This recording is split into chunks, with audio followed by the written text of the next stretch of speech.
নীলের ঘরে দিয়ে বাতি জল খাও গো পুত্রবতী। এই মন্ত্র উচ্চারণ করে বাংলার সমস্ত মায়েরা মূলত সন্তানের মঙ্গল কামনায় এই ব্রত পালন করে থাকেন। তবে শ্লোকে শুধু পুত্রের কথা উল্লেখ থাকলেও পুত্র কন্যা উভয়ের মঙ্গলের জন্যই এই ব্রত পালন করা হয়। সাধারণত চৈত্র সংক্রান্তির আগের দিন অর্থাৎ চড়ক উৎসবের আগের দিন নীল পুজো পালিত হয়। তবে এই বছর নীল ষষ্ঠী বা নীল পুজো কবে পড়েছে, 13ই এপ্রিল নাকি 14ই এপ্রিল, তাই নিয়ে অনেকের মনে প্রশ্ন রয়েছে। তো চলুন বন্ধুরা, আজকের ভিডিওতে আমরা জেনে নেব এই বছর অর্থাৎ 2026 সালে নীল ষষ্ঠীর ব্রত আপনারা কবে পালন করবেন, ষষ্ঠী তিথি কখন শুরু হচ্ছে কখন শেষ হচ্ছে, এই ব্রত পালনের সবচেয়ে শুভ সময় কি রয়েছে, নীলের ঘরে বাতি দেওয়ার সবচেয়ে শুভ সময় কি রয়েছে, এছাড়াও নীল ষষ্ঠী ব্রত পালনের জন্য আপনাদের কি কি উপকরণ লাগবে, ব্রতের নিয়ম কি রয়েছে, কিভাবে এই দিন দেবাদিদেব মহাদেবের পুজো করবেন, এই দিন কি খাবেন কি খাবেন না, এবং কি কি কাজ করা নিষেধ রয়েছে এই দিনে, এই সমস্তটাই আমরা আজকের ভিডিওতে জেনে নেব। তো চলুন বন্ধুরা, আর দেরি না করে ভিডিওটি শুরু করা যাক। যদি আমার চ্যানেলে নতুন হয়ে থাকেন তাহলে অবশ্যই চ্যানেলটিকে সাবস্ক্রাইব করে এবং ভিডিওতে একটি লাইক করে শেষ পর্যন্ত সাথে থাকবেন। আশা করি ভিডিওটি আপনাদের জন্য খুবই হেল্পফুল হবে। ভিডিওটির মূল পর্বে যাবার আগে দেবাদিদেব মহাদেবের যারা ভক্ত রয়েছেন অবশ্যই কমেন্ট বক্সে লিখুন ওম নমঃ শিবায়, হর হর মহাদেব। নীল ষষ্ঠী ব্রত আপনারা কবে পালন করবেন তা তো আমরা জানবই, তবে তার আগে জেনে নেওয়া যাক যে কিভাবে এই ব্রতের প্রচলন হয়েছিল। কাশীর এক ধার্মিক ব্রাহ্মণ দম্পতির সন্তানরা অকালে মারা যেতে থাকেন। শোকাতুর অবস্থায় মা ষষ্ঠী বৃদ্ধার বেশে তাদের দেখা দেন এবং চৈত্র সংক্রান্তির আগের দিন উপবাস থেকে শিবের আরাধনা এবং নীলের ঘরে বাতি দেবার পরামর্শ দেন। সেই থেকে মায়েরা আমার সন্তান যেন থাকে দুধে ভাতে এই প্রার্থনা করেই নীল ষষ্ঠী ব্রত পালন করে থাকেন। এবার আমরা জেনে নেব ষষ্ঠী তিথি কখন থেকে শুরু হচ্ছে এবং কতক্ষণ থাকছে। ষষ্ঠী তিথি শুরু হচ্ছে 28শে চৈত্র 12ই এপ্রিল রবিবার রাত্রি 9:31 থেকে। ষষ্ঠী তিথি সমাপ্ত হচ্ছে 29শে চৈত্র 14ই এপ্রিল সোমবার রাত্রি 9:37।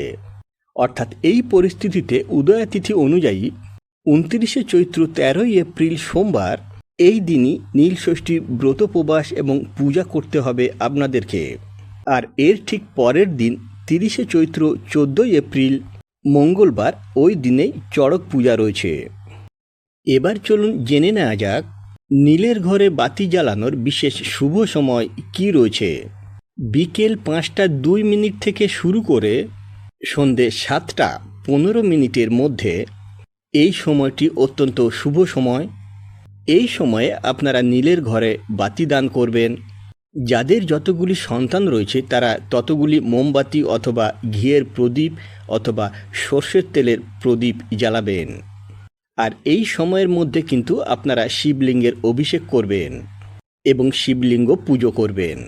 চলুন এবার জেনে নেওয়া যাক এই পুজো করতে অর্থাৎ নীল ষষ্ঠীর পুজো করতে আপনাদের কি কি উপকরণ লাগবে। কাঁচা দুধ, দই, ঘি, মধু ও চিনি এই 5টি মিশ্রণ অর্থাৎ পঞ্চামৃত, গঙ্গাজল, বেলপাতা, আতপ চাল, নীল অপরাজিতা ফুল, ধুতরা ফুল, ধুতরা ফল, আকন্দ ফুল এবং আকন্দ ফুলের মালা। এছাড়াও আপনাদের যে জিনিসটি অবশ্যই রাখতে হবে সেটা হলো শিবের পছন্দ সাদা যে কোনো রকমের মিষ্টান্ন অথবা সাদা বাতাসা রাখলেও হবে, এবং 5 রকমের ফল অর্থাৎ দেবাদিদেব মহাদেবকে অর্পণ করার জন্য 5 রকমের অথবা যে কোনো 1 রকমের ফল আপনারা রাখতে পারেন। এই সমস্ত উপকরণ আপনাদেরকে আগে থেকে জোগাড় করে রাখতে হবে। এছাড়াও আপনারা একটি পৈতে রাখবেন দেবাদিদেব মহাদেবকে অর্পণ করার জন্য। নীল ষষ্ঠীর দিন সারাদিন উপোস করে সন্ধ্যাবেলায় শিবের মাথায় জল ঢালতে হয়। এরপর শিবের মাথায় প্রথমে দিতে হয় বেলপাতা, তারপরে আপনারা যে সমস্ত ফুল ফল মালা যে সমস্ত এনেছেন সমস্ত একে একে অর্পণ করবেন। বেলপাতা অর্পণ করার সময় আপনারা ওম নমঃ শিবায়, ওম নমঃ শিবায়, ওম নমঃ শিবায় এই মন্ত্র 3 বার করে জপ করবেন।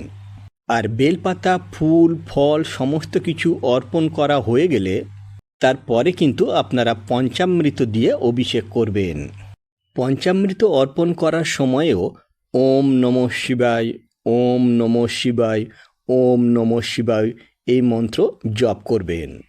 এরপরে আপনারা যে ফল এনেছেন এবং মিষ্টান্ন এনেছেন তা সমস্ত কিছুই দেবাদিদেব মহাদেবের উদ্দেশ্যে অর্পণ করবেন এবং সবশেষে আপনারা ধূপ এবং দীপ দেখিয়ে আরতি করবেন।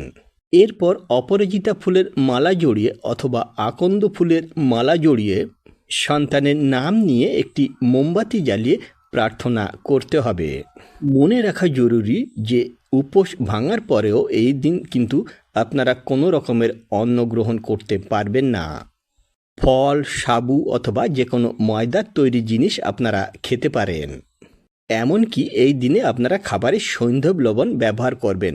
নর্মাল যে লবণ আমরা সাধারণত ব্যবহার করে থাকি সেই লবণ এই দিন ব্যবহার করা চলবে না। মনে রাখতে হবে ব্রতের দিন উপোস করে নিষ্ঠা করে কিছু নিয়ম মানতে পারলে ভক্তের সমস্ত মনোবাসনা পূরণ করেন দেবাদিদেব মহাদেব।